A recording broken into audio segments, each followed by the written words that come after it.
Hi, welcome to CITV5. I'm Troy Poole, and today we're joined by Ryan Aper. He's a Lincoln Community High School graduate and the 6th round draft pick of the Miami Marlins.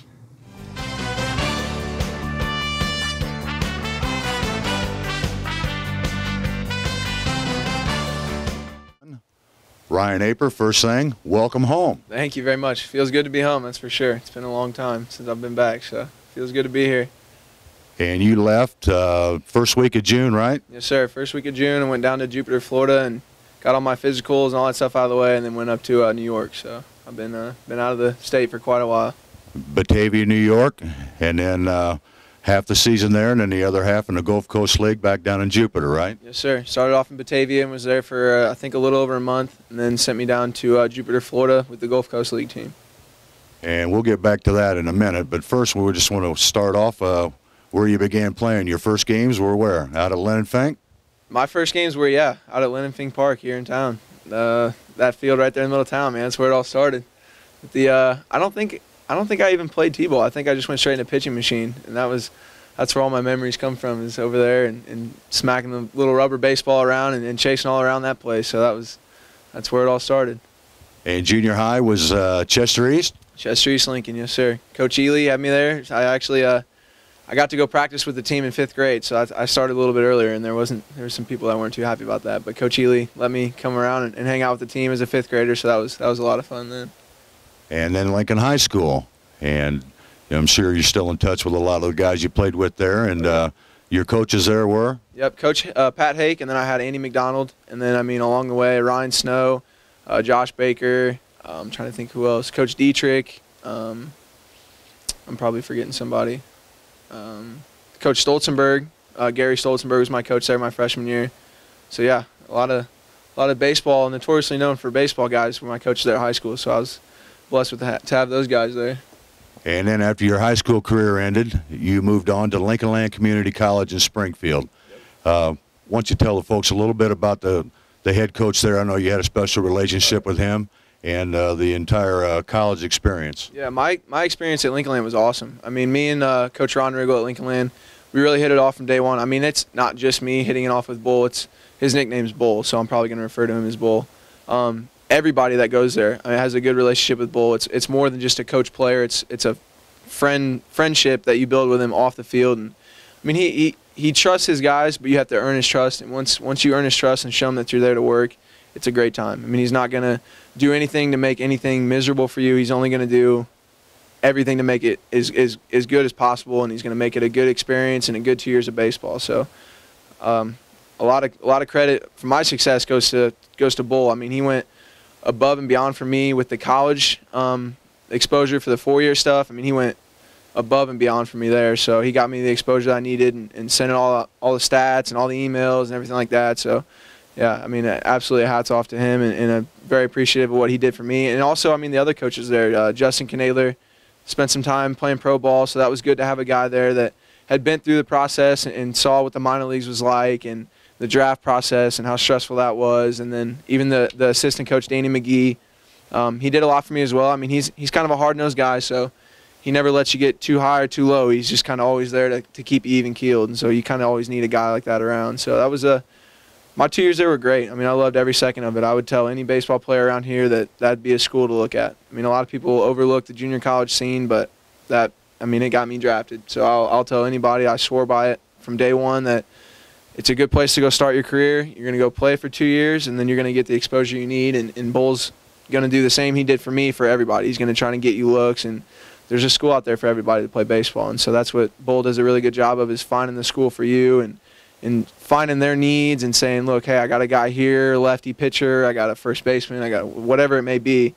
He does everything he can for his players. So it was definitely one of the best decisions I've ever made, was to go there. So no one is going to be overlooked because they live in Lincoln, Illinois, right? Right, absolutely right. He actually was just recruiting Tyler Horsham, high schooler. He committed to John A. Logan down in Carbondale, so congrats to him. But yeah, Bull was really wanting to get him, and I'm thinking he's looking at a couple other guys from what I've heard, from what he's told me. So I don't want to spoil the fun for anybody, but he's got his eye on some guys here, that's for sure. The warm weather climate guys get a lot of the attention, but if you can play baseball, somebody's going to find you. I was told that from day one. I was always kind of concerned growing up because with my traveling summer team, we would play these teams from everywhere. I mean, and it seemed like all the good teams were the ones out on the coast somewhere, the east, west, southern coast. I mean, it was always really good baseball out there. And my summer league coach, Nick Beard, actually told me when I was about 16 years old, he said, listen, you got nothing to worry about. If you can play baseball, they're going to find you. I mean, they'll go up to Antarctica to find you. I mean, it doesn't matter. They're gonna find you wherever you're at. So you just got to keep that in mind and not worry about where you're living at and what you got going on here. You just got to worry about playing baseball and playing the right way. Let's talk a little bit about that summer league. Where did you play your summer ball at? Last summer? Well, during high school. Did you play Heat? No, I did play Heat growing up. Jeff Nelson was my first coach for the Heat. He coached me up until I was 13 or 14, and then I actually got on a team in Springfield, Illinois called the Midwest Stallions, and I played with them from 14 to 17, 18. So I started off here, and then one of the coaches on the Springfield team saw me and gave me a call over the winter and asked if I wanted to come play for them, and I said yeah. And it was tough leaving my Lincoln friends here, but I feel like that was one of the reasons why I had schools contact me and come look at me, because we're playing all these big tournaments and all kinds of scouts are there looking at this one guy, and then you're playing against that one guy, and you go 3 for 4, 4 for 4 on the day, and now you're the guy on the radar. So summer ball for me was a turning point, I think, with the level of competition, seeing the pitching at a young age that was a lot better than what I had seen in the high school seasons. But I mean, not only that, it was a good test to see if I could go make it with a completely new group of guys. So it was a lot of fun for me. Probably helped you out for when you got to college and meeting new guys and becoming fast friends. Yep. I mean, actually, it was easy for me to go to Lincoln Land because we had 12 guys on my summer team, and 9 of the 12 signed to go to Lincoln Land and play baseball. So you knew them all. Yeah, basically knew them all. It made the whole college process a lot easier, going there and knowing these guys that I've been playing with since I was 14 years old. So it kind of made the decision to go to Lincoln Land pretty easy once those guys all got on board. So that was a lot of fun. Okay. Now, your freshman year at Lincoln Land, you had a very good year, but you really turned the corner your sophomore year, didn't you? Yeah, I knew I had a lot of work to do in the offseason between my freshman and sophomore year, because at a JUCO level, they all want to see if you can repeat or if you can do better and grow. Some guys, they'll have a great freshman year and then settle and hit the same, maybe worse, maybe just a little bit better their sophomore year. And that's not always bad if you have a really good freshman year, but I really focused on what I was doing wrong my freshman year with my swing and in the outfield, and took that in the offseason and had a lot of help with Justin Knadler, just working with my swing every day and trying to iron out some little things that I had going on that was holding me back a little bit, and I ironed it out pretty well in between freshman and sophomore year, and came back and had a lot better sophomore year than I did freshman year. And it was crazy, honestly. I knew I was hitting well, but I always felt like I could be hitting better. That's kind of how I've always been. When you're hitting good, it's like, well, man, I went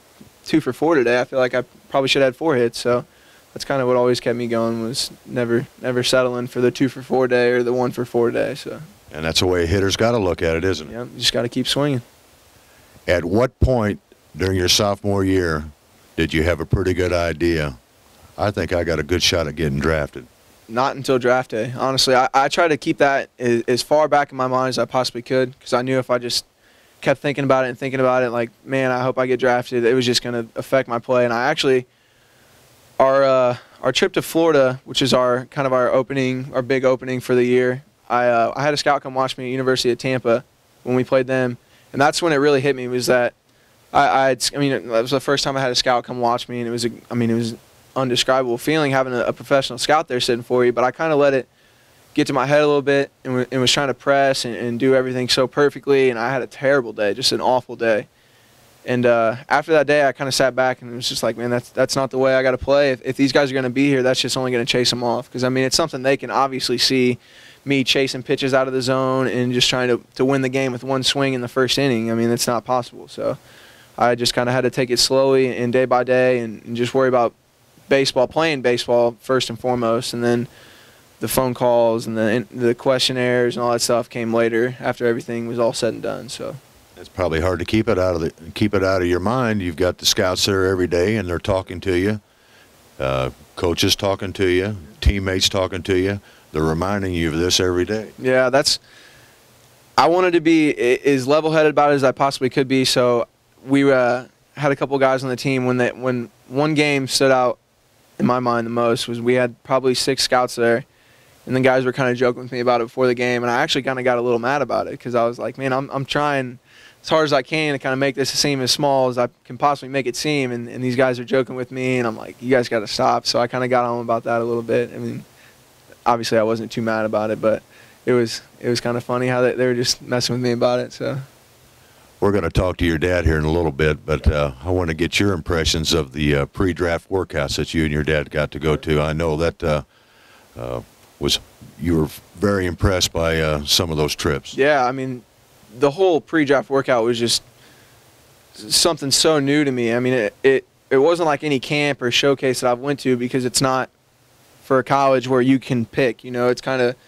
you got to go showcase what you can do in hopes of them picking you, because it's not, like I said, not the college where you feel like you fit in the most. You got to kind of make yourself fit in for them, so you got to kind of go above and beyond with everything you're doing on those days. I mean, it's all the same. It all goes back to just playing baseball. I mean, I kind of tried to just keep in mind that it's only baseball. I'm only taking batting practice. I'm only throwing. I'm only running. I'm only catching the ball. So instead of making it into this big thing about it being a pre-draft workout, I just tried to stay relaxed. But one of those pre-draft workouts was at Wrigley Field. Yeah, that was the special one. And you grew up a Cub fan. Yeah. I bet that was a thrill for you. Yeah, that was. And your dad too. Yeah, I think he enjoyed it more than I did, which is perfectly fine, because that was an awesome feeling, seeing him down on the field like that. I mean, ever since I've been able to know what baseball was, I know he was a Cubs fan. So seeing him out there on the field was awesome, and getting to take pictures with him, and him being down on the field. I'm assuming that was probably his first time on the field. So